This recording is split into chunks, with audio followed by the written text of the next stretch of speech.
Благодарам, почитувани колеги пратеници, почитувана македонска јавност, господине министер Бектеши. Вие сте веќе 3 години министер во оваа влада на заменување, оваа влада која што трае уште 2 месеци и никогаш повторно. Сакам да ве прашам, господине Бектеши, како после 3 години ваша работа сте задоволни со проектите во енергетиката на оваа влада? Мислам дека апсолутно беше потфрлање, како и во секоја друга област. Мислам дека оној кој што палеше и гасеше во оваа влада со енергетиката, а тоа е Кочо Ањушев, мислам дека нема ниту еден проект, освен оние кои што се поврзани со неговите лични интереси. Значи, господине Бектеши, ве прашувам, што мислите за работата на Кочо Ањушев како вице-премиер со особен фокус на енергетиката? Чебрени галиште не се направија, абер нема. Зоран Заев ни порачуваше, ќе бидат готови и ќе се направат чебрени галиште. Таму немаме 1 милиметар напредок во врска со тоа. Немаме еден автентичен енергетски проект. Никаков.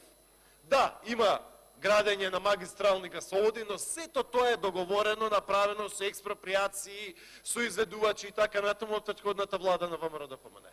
Оваа влада, во која што беше Зоран Заев и Кочо Ањушев, нема ниту еден енергетски проект. Никаков.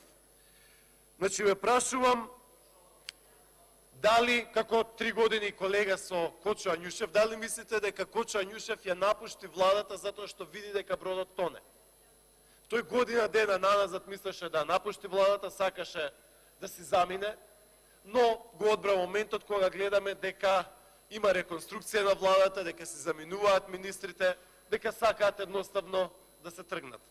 Така што, на крајот, да резимирам во оваа реплика која што имам. Како што ништо не е направено во ниту една област, еднакво на тоа не е направено и во енергетиката.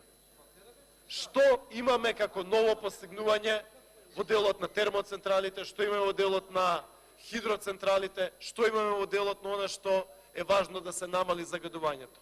Ефектите се повеќе од скромни и во тој дел одговорноста не е ваша, примарно одговорноста е на Кочо Ањушев, примарно одговорноста е на Горан Сугаревски, примарно одговорноста е на самиот премиер Зоран Заев, кој што целосно и тотално го запостави делот на енергетика во работата на владата на Македонија. Слаби и никакви резултати. Благодарам.